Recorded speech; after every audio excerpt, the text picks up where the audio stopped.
कांग्रेस के निवर्तमान अध्यक्ष राहुल गांधी की प्रेस वार्ता में राष्ट्र के प्रति उनकी चुनौती को देखा। अपनी प्रेस वार्ता में राहुल गांधी ने अपने 15 साल के राजनीतिक अनुभव को जताते हुए ये ऐलान कर दिया कि 26 जनवरी को जो दृश्य देश ने दिल्ली में देखा, वही हिंसा राहुल गांधी का मानना है कि जल्द ही राष्ट्र के हर शहर, स्लम तक जनता देख पाएगी। भारत की राजनीति में पहली बार शांति का आह्वान करने की बजाय अराजक तत्व देश में आग कैसे लगाएं, उसका आह्वान करते हुए देश ने आज कांग्रेस के एक नेता को देखा। 26 जनवरी में जो घटनाक्रम देश ने देखा, उसमें 300 से ज्यादा दिल्ली पुलिस के अफसर, पर्सनेल घायल हुए। कई मीडिया कर्मियों पर हमले हुए। यहां तक कि राष्ट्र ने वो दृश्य भी देखा जिसमें महिला पुलिस कर्मियों को घेर कर उनको मारने का प्रयास किया गया। राष्ट्र नहीं भूलेगा वो मंजर जब मीडिया कर्मियों पर, पुलिस के अधिकारियों पर ट्रैक्टर चलाकर उन्हें मारने की भी कोशिश की गई। लेकिन आज राहुल गांधी के मुख से घायल एक भी पुलिस कर्मी के लिए सांत्वना के शब्द नहीं निकले। आज राहुल गांधी के मुख से एक भी मीडिया कर्मी जिस पर हमला हुआ, उनके प्रति संवेदना के एक भी शब्द सुनाई नहीं दिए। राष्ट्र को आज मैं एक नागरिक और भाजपा की कार्यकर्ता होने के नाते कहना चाहती हूं, राहुल गांधी वो नेता हैं जो चाहते हैं कि देश भर में कानून व्यवस्था भंग हो।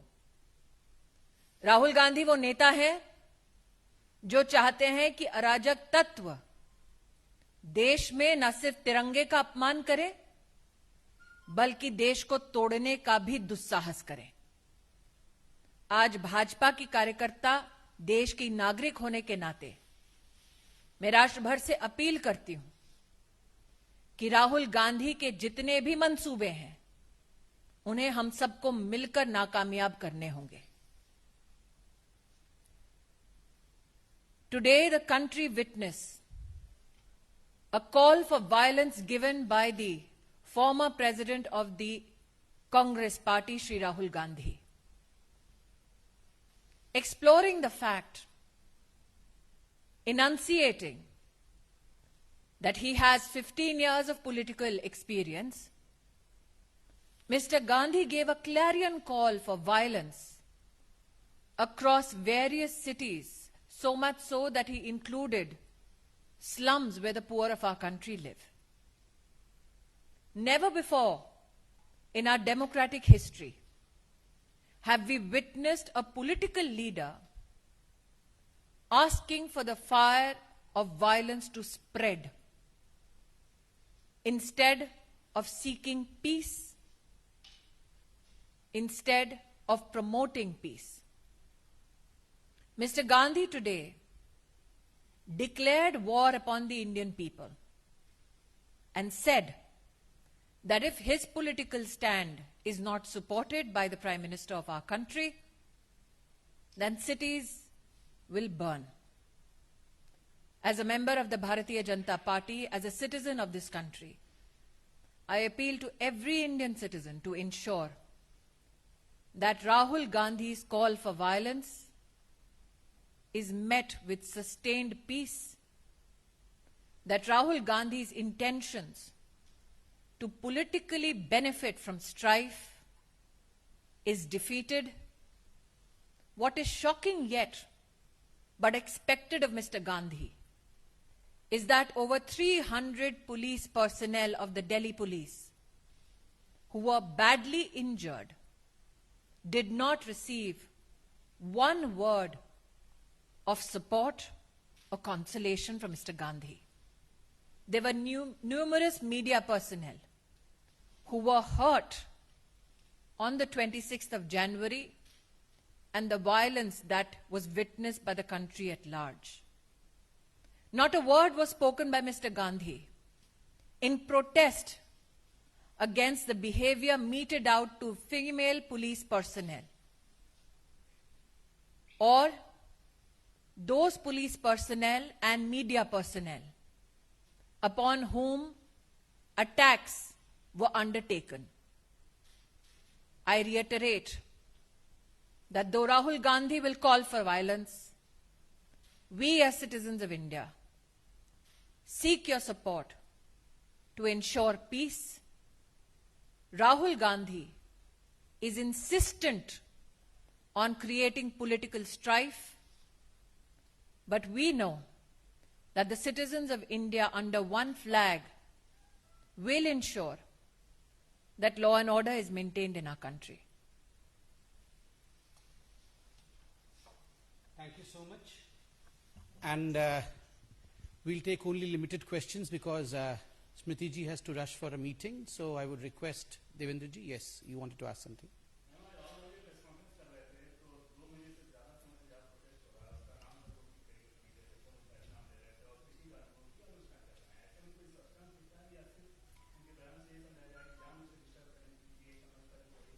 राहुल गांधी ने आज अपनी प्रेस वार्ता में भले ही बॉर्डर का नाम ढंग से ना लिया हो, उनसे अपेक्षा भी नहीं की जाती कि उनके पास तथ्य होंगे, लेकिन जिस तरह से उन्होंने हिंसा का आह्वान किया, जिस तरह से उन्होंने हर प्रदेश के हर शहर के लॉ एंड ऑर्डर के प्रशासन को चुनौती दी कि अगर उनकी बात को, उनकी हिदायत को माना ना जाए तो देश भर में हर शहर में आग लग जाएगी। मुझे लगता है आज राहुल गांधी का वो घिनौना चेहरा जो अराजक तत्वों के साथ खड़ा है वो राष्ट्र के सम्मुख प्रस्तुत हो गया है। धन्यवाद।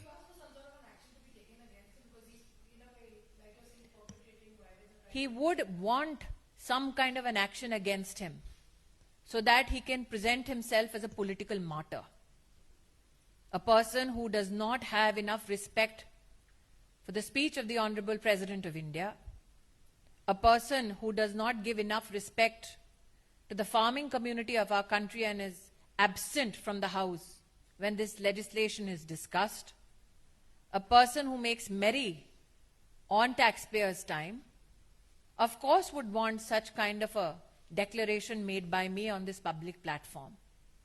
But what should concern all of us as citizens is that such is the depravity of Rahul Gandhi's politics, that instead of asking for peaceful resolution, he has pointedly said that हिंसा अब शहरों में slum तक फैलेगी। किस प्रकार की राहुल गांधी तैयारी कर कर बैठे हैं हिंसा को फैलाने के लिए, उसकी जानकारी तो मेरे पास है नहीं, लेकिन हां, उनका मन क्या है, उनकी मंशा क्या है, आज उन्होंने स्वयं अपनी प्रेस कॉन्फ्रेंस में इसको उजागर कर दिया है।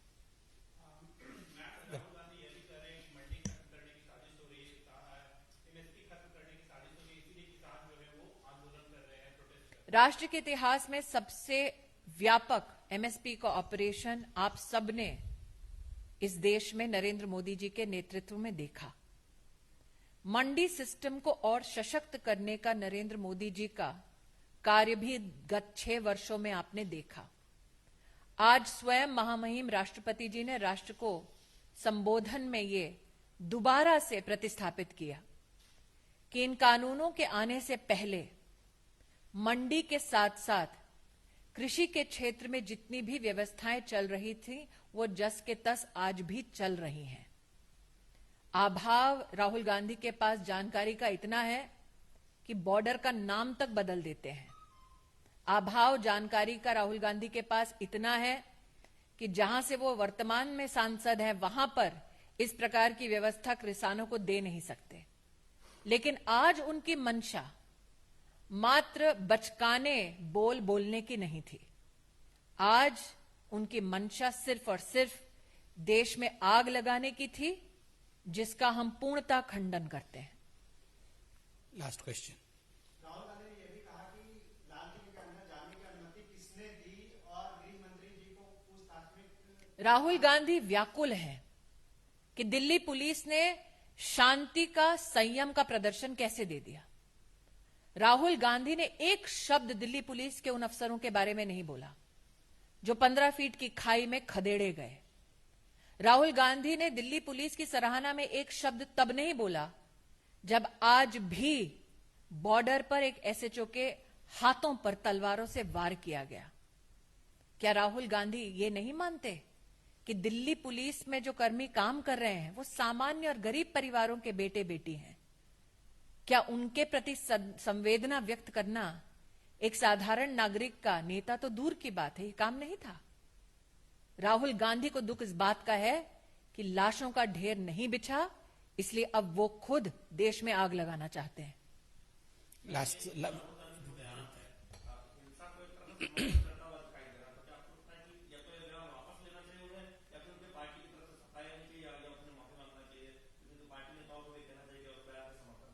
पार्टी के मंच से राहुल गांधी ने आह्वान किया है।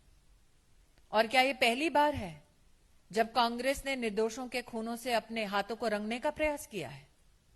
कांग्रेस का तो इतिहास रहा है कि देश में बांटो लोगों को, आग लगाओ ताकि वो अपनी राजनीतिक रोटियां उस आग पर सेक सके। लेकिन देश की जागृत जनता राहुल गांधी के मंसूबों को कभी भी कामयाब नहीं होने देगी। आज यही एक बार फिर निवेदन और यही विश्वास व्यक्त करने हम दोनों आपके सम्मुख प्रस्तुत हुए हैं। Thank you. धन्यवाद। Thank you.